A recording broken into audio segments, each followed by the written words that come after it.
Assalamualaikum warahmatullahi wabarakatuh. Nama saya Desmana Fadiana, NPM 10603-290 dari Prodi Farmasi Unisba akan memaparkan bagaimana cara swamedikasi yang tepat. Jadi swamedikasi ini merupakan upaya pengobatan mandiri yang dilakukan oleh masyarakat untuk mengatasi gejala penyakit tertentu tanpa konsultasi dengan dokter terlebih dahulu. Swamedikasi ini bisa dilakukan untuk pengobatan penyakit ringan, umum, dan tidak akut. Sebelum kita melakukan swamedikasi atau pengobatan mandiri, ada beberapa hal yang perlu diperhatikan, yaitu yang pertama, kita harus memperhatikan obat. Kita harus tahu dulu gitu apa obat yang dapat digunakan untuk swamedikasi, karena tidak semua obat bisa digunakan untuk pengobatan mandiri. Yang pertama, obat-obatan yang bisa digunakan ini yaitu obat-obatan OTC atau obat yang bisa diperoleh tanpa resep dokter. Ini ada dua jenis, yaitu obat bebas dan juga bebas terbatas. Obat bebas ini merupakan obat yang bisa kita peroleh tanpa resep dokter, dan ini umumnya relatif aman digunakan, dan biasanya di toko atau warung sekitar kita ini juga menjual obat bebas gitu, contohnya paracetamol ataupun antasida. Logo obat bebas ini merupakan lingkaran berwarna hijau dan dikelilingi dengan garis tepi warnanya hitam. Ini merupakan contoh obat bebas, ini antasida ya, dan ini adalah logo dari obat bebas, yaitu lingkaran berwarna hijau dikelilingi garis tepi berwarna hitam. Obat ini relatif aman digunakan, namun kita harus tetap selalu membaca aturan pakai seperti dosis dan juga indikasi yang ada di kemasan obatnya. Kemudian OTC kedua, ada obat bebas terbatas. Ini juga masih relatif aman digunakan dan mudah untuk didapat.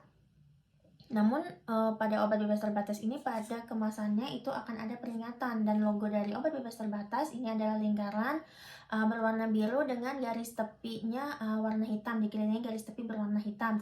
Contoh dari obat bebas terbatas ini, contohnya itu CTM ya. Ini logonya, lingkaran berwarna biru dikelilingi garis tepi warna hitam.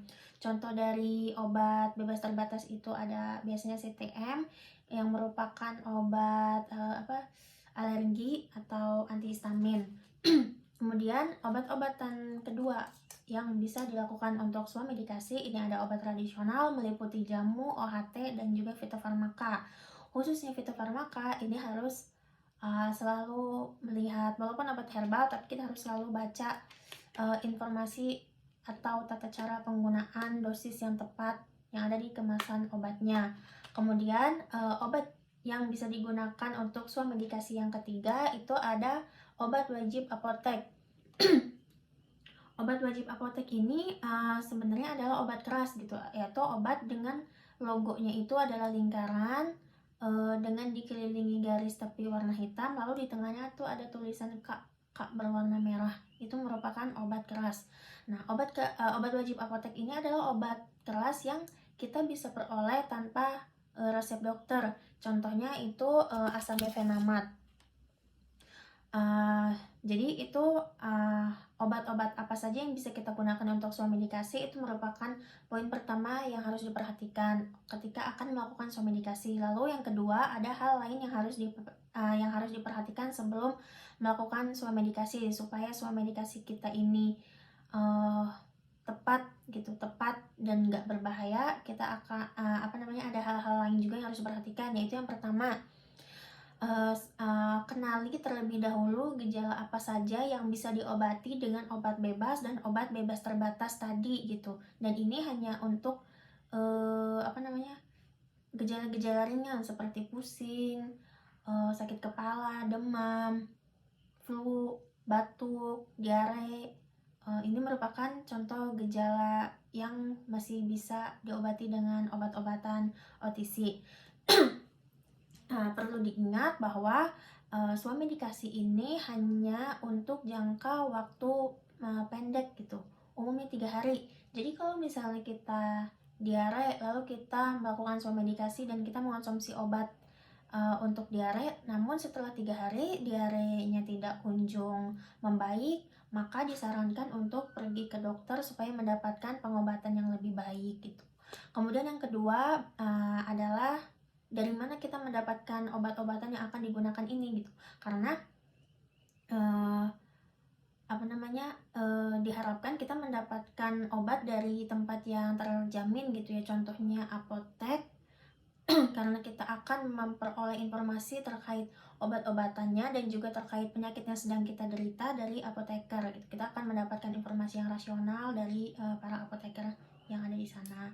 Kemudian yang ketiga, harus menggunakan obat-obatan untuk swamedikasi ini dengan cara yang tepat gitu, sesuai indikasi, dosis dan cara penggunaannya itu harus tepat gitu, sesuai yang ada di petunjuk penggunaan. Lalu penyimpanannya itu juga harus kita perhatikan, bagaimana contohnya sirup itu bagaimana cara simpannya, pada suhu berapa, lalu bisa kita konsumsi hingga beberapa hari ke depan, itu juga harus diperhatikan.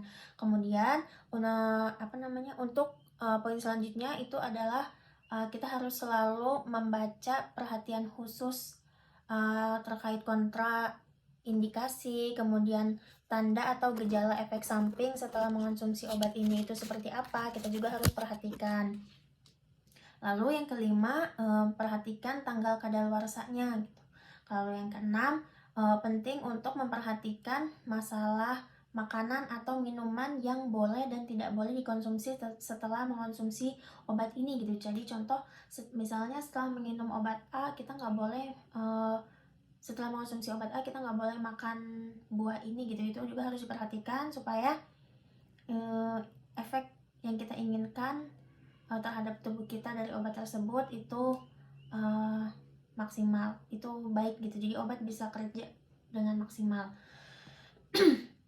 Jadi hal-hal di atas itu adalah merupakan poin-poin yang harus diperhatikan sebelum kita melakukan pengobatan mandiri atau swamedikasi. Jadi sebenarnya swamedikasi yang tepat ini juga akan bermanfaat bagi pelayanan kesehatan dan juga kita pribadi, karena lebih mudah dan juga murah serta menghemat waktu gitu. Namun juga harus secara bijak dan tepat, karena kalau salah ini juga akan berbahaya gitu. Lalu jika gejala tidak membaik setelah 3 hari, ini harus diperhatikan ya. Jika gejala, jadi seperti yang tadi disebutkan, swamedikasi hanya untuk pengobatan dalam jangka pendek. Jadi jika dalam 3 hari gejala tidak membaik, maka segera kunjungi dokter untuk melakukan konseling gitu, dan supaya kita juga memperoleh pengobatan yang lebih baik.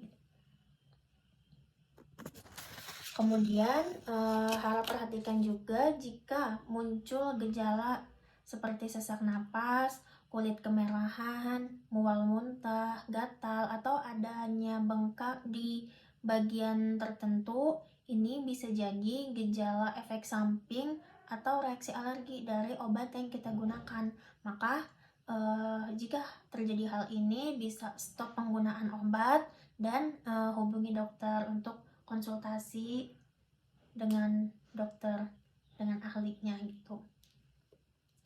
Berikut adalah hal-hal yang harus diperhatikan sebelum kita melakukan swamedikasi, karena swamedikasi juga memiliki keuntungan dan kerugian gitu. Untungnya adalah mudah dan murah, lalu namun gitu jika salah itu juga akan berbahaya. Sekian dari saya. Jika ada kesalahan saya mohon maaf. Wabillahi taufiq wal hidayah. Wassalamualaikum warahmatullahi wabarakatuh.